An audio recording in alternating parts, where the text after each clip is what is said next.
What's going on YouTube? This is 3zinferno. So I'm here to talk to you guys today about proper deck building. Now, this is always an interesting topic because everyone has a lot of different opinions on it. I really want to talk about this because a lot of people ask me about how to properly build a deck. Now, there's a lot of ways, a lot of things you have to do to build a deck right. The first thing is build the deck around what you prefer.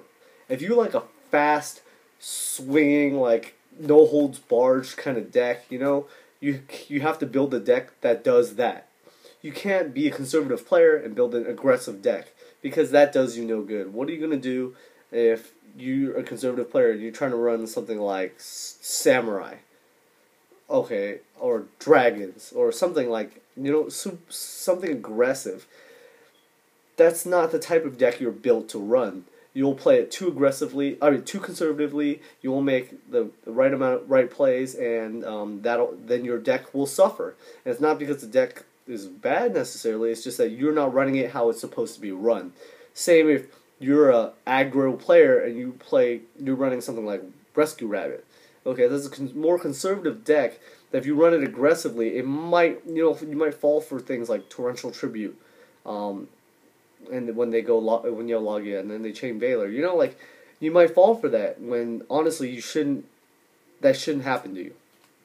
So first you have to find the right type of deck, and for that, just test out different decks. I've tested a lot of decks. Windups is one of my favorites. It's not just because of the Magician Shark combo, but because there's so many things you can do with the Magician Shark combo. I just learned today, like Tour Guide Shark is really broken because not just because you can make a Shockmaster with it, but against water deck you can make Zen Mighty, Abyss Dweller, and a Tyrus. That's even better than a Shockmaster. I'm like 100% sure. For me personally, Abyss Dweller with a Tyrus and a Zen Mighty on the field is like game over. Like they almost cannot run that over. A Shockmaster they could deal with possibly, but a Tyrus and a Abyss Dweller and a Zen Mighty is like crazy to deal with turn one. So Tour Guide Shark with that leads to that play. I just found out about that play today.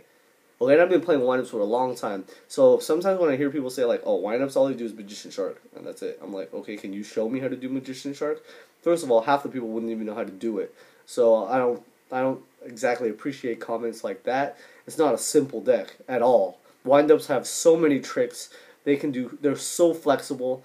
That's why they could use 20 cards in an extra deck and still not have enough space because they're that flexible. But anyway, so first, how I built, like, let's say Windup Beasts, I took a focus. I focused on these three cards right here, Windup Rabbits, because why? They're just good. They're good cards. So then I decided, what should I do? What should be the focus of this deck? I think I should control the game. Windup Rabbits are a very good control card because they can hop away from danger and they'll fall for things like if I Horn of the Phantom Beast, they'll be like, what the? Like, they would never expect it. So I like the element of surprise as well as some control and confusion. For me, some decks that I run are for confusion. Like they're like, I'm not sure what to do. It messes with their head. I like cards and decks like that, which is why I like Silver Sentinel. I like things like Windup Beasts because you try to get them out of their comfort zone. That's one of my goals when I make a deck. Windups do that too. It gets them out of the comfort zone. They start playing really aggressively or playing really tightly because I'm playing Windups and they're afraid that I'm going to loop them or they're afraid something. So Windups is a great deck for me. It's psychologically challenging for me. It messes with my opponent and their head, and it runs this card broken. All right, so I like the deck. So always get your focus. Know what your focus is. Know what the goal you're trying to accomplish is for your deck. Secondly, when you build a deck, okay, doesn't matter what kind of deck, you always have to have a good balance. What I mean by balance is, let me show you. One of my friends, he was running a deck like this, and he did well with it. But I'll show you something. Okay, so what are the difference between these trap cards?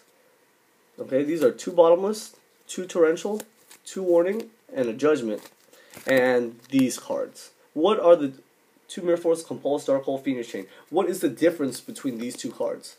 First, the biggest difference, of course, if you haven't noticed, these cards take care of monsters that are not summoned yet, that are still in your opponent's hand, or monster report in their graveyard.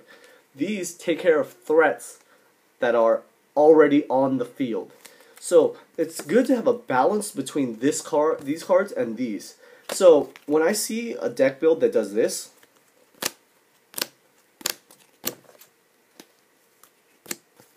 this is their, staple lineup. Okay, 2 Bottomless, 2 Torrential, 2 Warning, 1 Solemn Judgment. Now, how many cards stop a summon? 7 of these cards. But what are your other cards that are to get rid of monsters that are already on the field? Dark Hole and Mirror Force. So you have 2 cards that get rid of something. If you go second and they summon Thunder King, you have these 2 outs. But you were way more likely to draw these. You have 7 of them. Okay? If you think about it that way, that's bad, because I can't get rid of that Thunder King with these cards. They can literally keep that Thunder King on the field and attack you for game, and you can't do anything to it.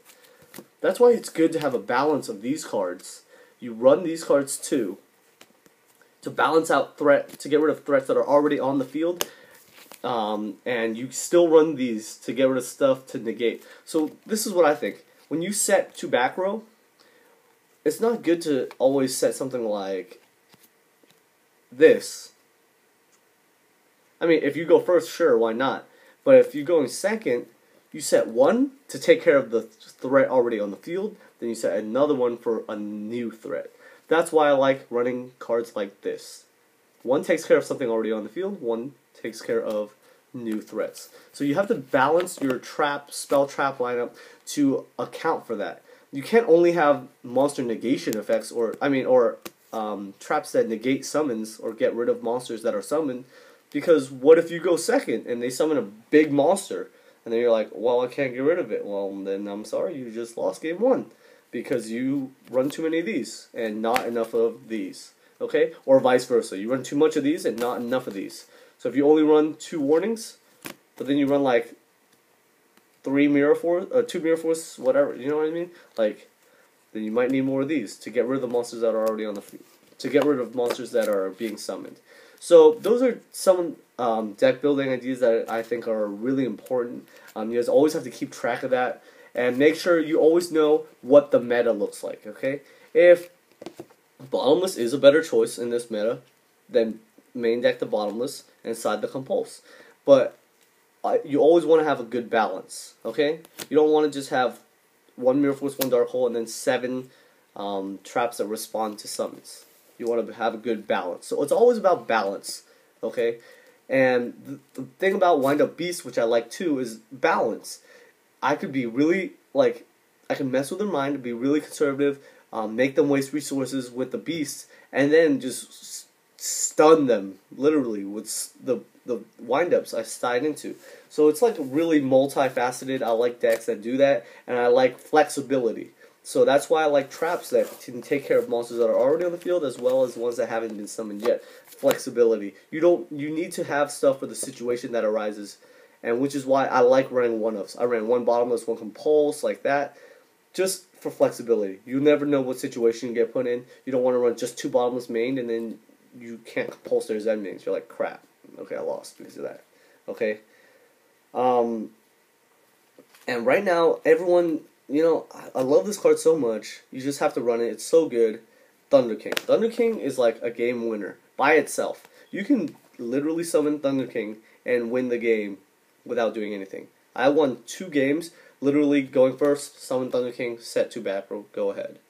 And then they're like, good game. Yep, good game. That's it. Thunder King stayed on the field the whole game. So right now, I think Thunder King is one of the most undervalued, underestimated cards in the game right now. But it hurts everything. Like, you just think about it. It hurts Mermails. It hurts Insectors because they only have 1 Dragonfly. If they draw the Dragonfly, good for them. But the Centipede won't do them any good because they can't search. Water deck I just talked about. Agents, it's good against the Earth. Hyperion Christia, it's good against dragons. It's good against Windups. They can't factory. You can negate one of their try to negate one of their big plays. Thunder King's just amazing. So I feel like Thunder King is a good card to build your deck around. Like to always have Thunder King in your main deck.